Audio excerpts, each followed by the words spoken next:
Bonjour, nous allons continuer notre travail sur le langage C. Alors,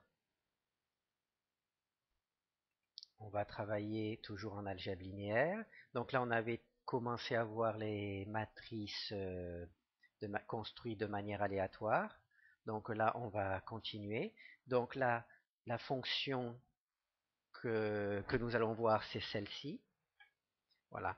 Elle propose de donner à une matrice A des valeurs aléatoires, une matrice A réelle, des valeurs aléatoires avec le 0.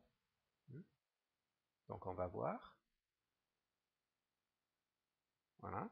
Bon là, il n'y a pas de 0. Voilà, 0. Alors que dans la vidéo précédente, on n'avait jamais 0. Par contre, comme vous allez pouvoir voir, il n'y a jamais de 9. Vous voyez là, il n'y a pas de 9. Donc vous vous rappelez pourquoi. Donc on va voir notre truc. Voilà, donc là c'est la fonction qui donne une valeur à chaque coefficient. Et là, naturellement, on travaille sur toute la matrice. Et là, un coefficient de la matrice. Et là, c'est la valeur. Donc là, nous nous rappelons, d'après la vidéo précédente, que ça nous donne un nombre entre 0 et 8, si maxi est égal à 9, puisque là, on calcule, on fait la division entre ce nombre-là et 9, et quand on divise un nombre par 9, cette fonction donne modulo, donne le reste. Le reste de la division d'un nombre par 9 ne peut être que 0, 1, 2, 3, 4, 5, 6, 7, 8. Donc, si c'était 9, on pourrait diviser une fois de plus. Donc, diviser un nombre par 9, c'est un nombre entre 0 et 8. Donc là, nous avons donc notre nombre entre 0 et 8. Et là, le même principe que dans la vidéo précédente, ça nous permet de donner un signe. C'est-à-dire que on prend la puissance de moins 1 à la puissance x. Si x est positif, non, si x est pair, moins 1 c'est égal à 1. Et si x est impair, moins 1 à la puissance x, c'est égal à moins 1. Voyez, donc là, ce code-là est égal soit à 1 ou soit à moins 1, ce qui nous donne x positif ou négatif.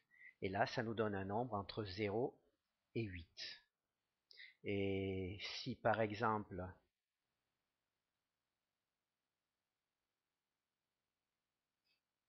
voyez, un nombre entre 0 et 8, il n'y a jamais 9, ce qui pourrait être considéré peut-être comme un bug, parce que si moi je mets 9 là, je n'aurai jamais 9 ni moins 9. Bon, ben là, il faudrait réfléchir pour trouver une solution. Là, le premier qui l'a trouvé, il m'écrit. Donc là, c'est vu rapidement.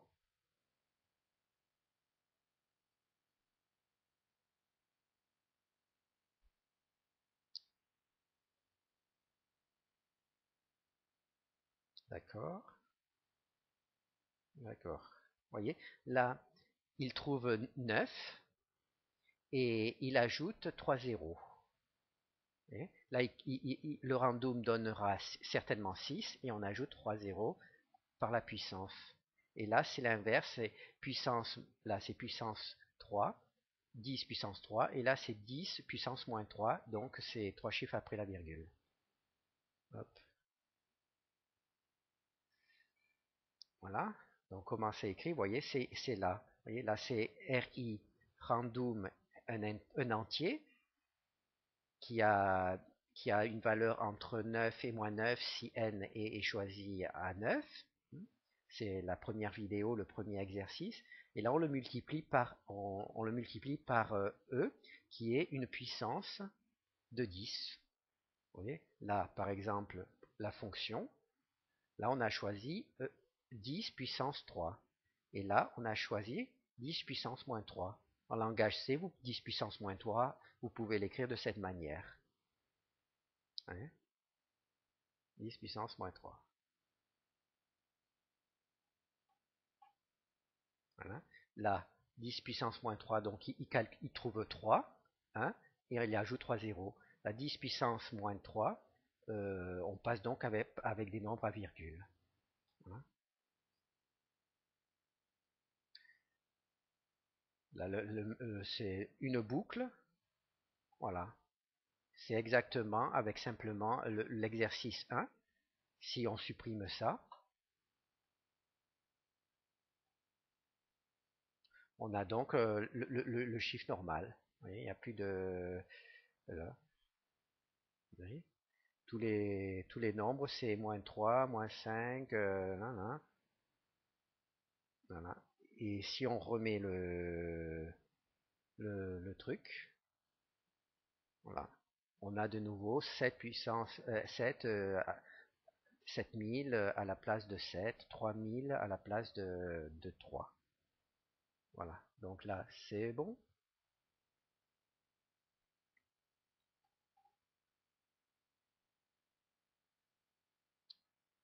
Là c'est exactement le même exercice, simplement on va faire en vitesse. Vous voyez, on a des matrices avec des nombres importants et moins importants. Vous voyez, ou des nombres avec virgule, avec des nombres sans virgule. L'intérêt, c'est pour pouvoir tester certaines fonctions, pour voir comment elles se comportent quand elles travaillent sur des nombres très différents. Donc, vous voyez, tout ça se fait en fonction de t. Si t est supérieur à 0, là, on multiplie par e. Et si t est inférieur à 0, on ne multiplie pas par e, donc on a une valeur plus petite. Et e peut être 10 puissance moins 3, 10 puissance 4, voilà.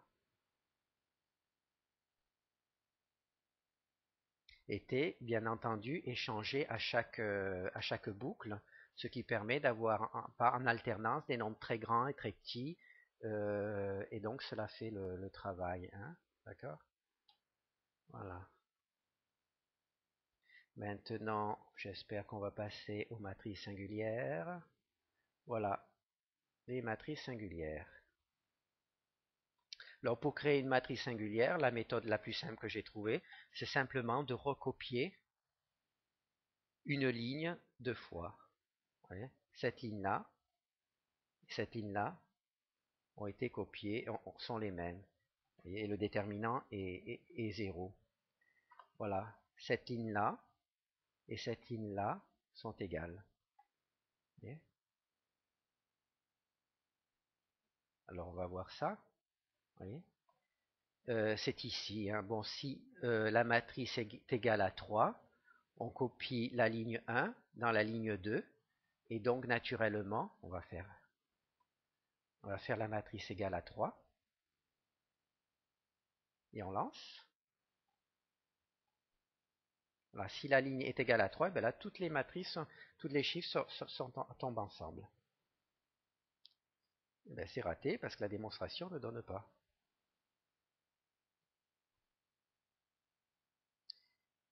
J'ai dit des bêtises.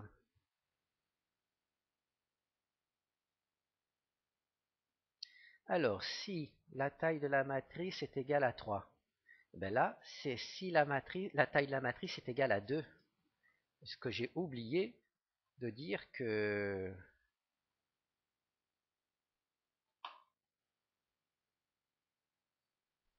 Voilà.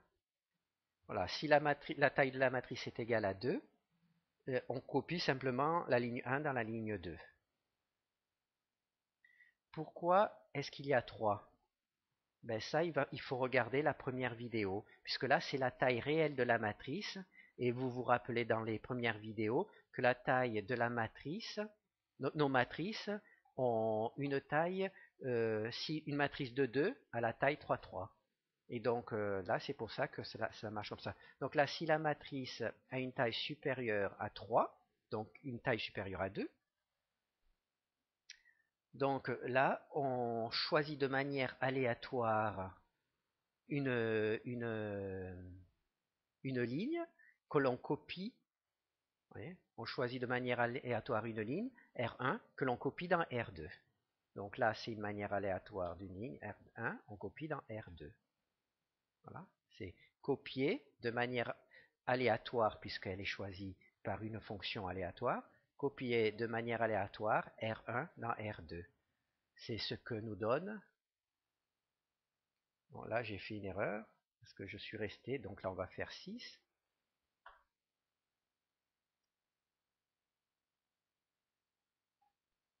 Voilà. Copier de manière aléatoire, voilà. De manière aléatoire, il a choisi de copier ces deux là-dedans. Voilà.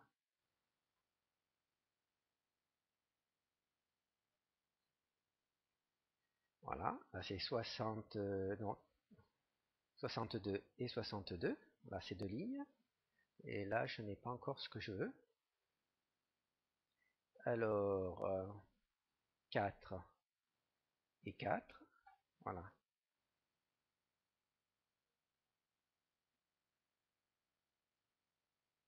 Voilà. Donc, c'est là. On copie de manière aléatoire une ligne dans l'autre. Et cela permet d'avoir les trucs. Là, j'aimerais passer directement à l'exercice suivant, qui est le complément. Donc, vous avez vu que deux lignes sont exactement les mêmes. Et bien, dans cet exercice, on va faire la même chose. Mais vous voyez, les lignes ne sont pas les mêmes. Et malgré tout, le déterminant est égal à 0. Alors, comment cela se fait-il? Ben, c'est tout simplement, c'est qu'au lieu de copier la ligne 1 dans la ligne 2, on copie la ligne 1 dans la ligne 2, mais on multiplie par un chiffre. Par exemple, pour là, c'est 2. 2 fois 20, ça fait 40. 2 fois 91, ça fait 182. Donc ça donne l'impression que les deux lignes ne sont pas égales, mais en fait elles sont égales parce qu'on les a multipliées par un nombre. La ligne 1 a été multipliée par 2, et ensuite elle est copiée dans la ligne 2.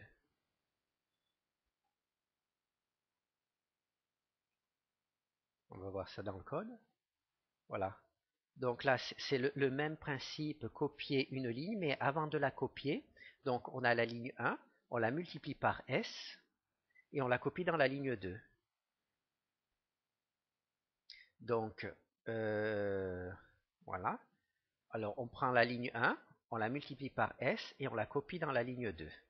Donc, ce sont des multiples. Et là, c'était S est égal à 2, ici. Et là, S est égal à 3.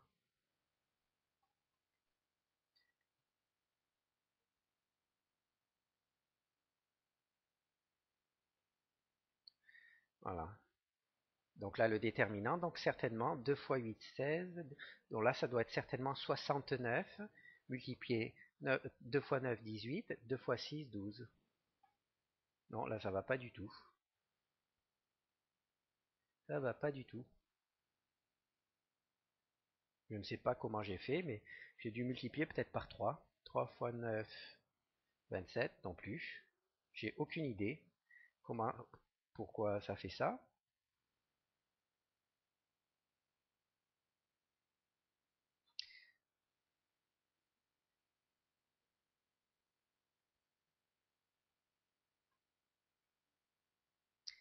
Donc voilà.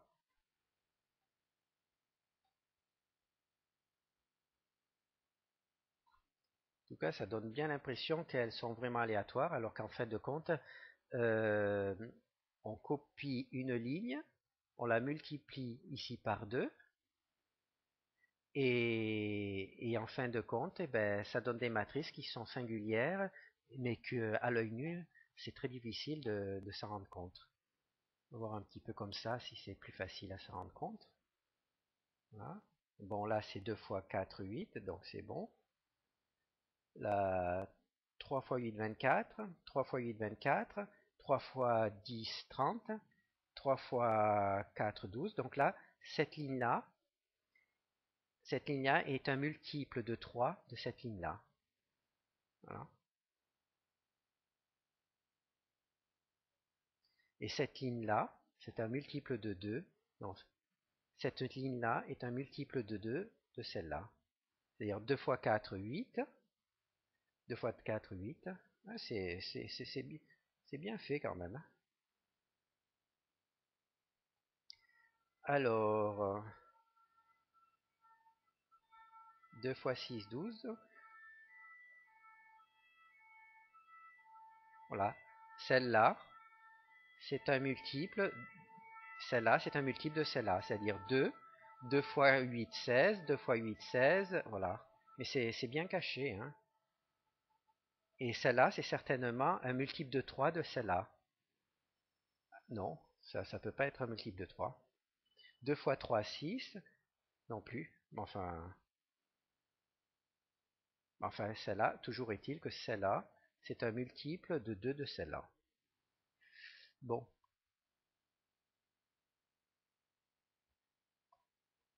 Vous voyez? Donc là, c'est copie. Donc, on multiplie R1 par S et on copie dans R2.